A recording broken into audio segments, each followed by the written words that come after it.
भाग्य और कर्म कौन बड़ा है?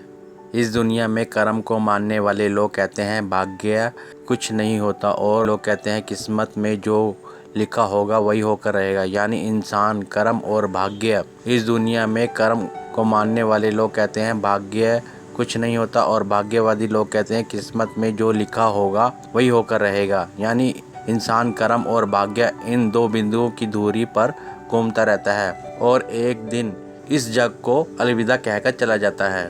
भाग्य और कर्म को अच्छे समझने के लिए पुराणों में एक कहानी का उल्लेख मिलता है। एक बार देवर्षि नारद जी वैकुंठ धाम गए। वहाँ उन्होंने भगवान विष्णु को नमन किया। नारद जी ने श्री हरि से कहा, प्रभु, पृथ्वी पर अब आपका प्रभाव कम हो रहा है। धर्म पर चलने वालों को कोई अच्छा फल नहीं मिल रहा है, जो पाप कर रहे हैं उनका भला हो रहा है।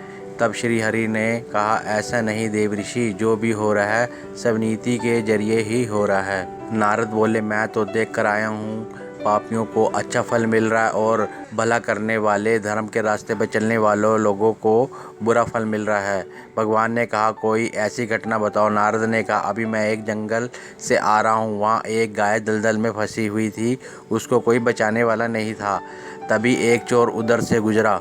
गाय को फंसा हुआ देखकर भी नहीं रुका, वह उस पर पैर रखकर दलदल लांघकर निकल गया। आगे जाकर चोर को सोने की मोहरे से भरी एक थैली मिली। थोड़ी देर बाद वहां से एक वृद्ध साधु गुजरा। उसने उस गाय को बचाने की पूरी कोशिश की, पूरे शरीर का जोर लगाकर उस गाय को बचा लिया, लेकिन मैंने देखा कि गाय को दलदल से निकालने के बाद वह साधु आगे गया तो एक गड्ढे में गिर गया। प्रभु बताइए, यह कौन सा न्याय है? नारद जी की बात सुन लेने के बाद प्रभु बोले, यह सही हुआ है। जो चोर गाय पर पैर रखकर भाग गया था, उसकी किस्मत में तो एक खजाना था, लेकिन उसके इस पाप के कारण उसे केवल कुछ मोहरे ही मिली। वहीं उस साधु को गड्ढे में इसलिए गिरना पड़ा क्योंकि उसके भाग्य में मृत्यु लिखी थी, लेकिन गाय को बचाने के कारण उसके पुण्य बढ़ गए और उसकी मृत्यु एक छोटी सी चोट में बदल गई।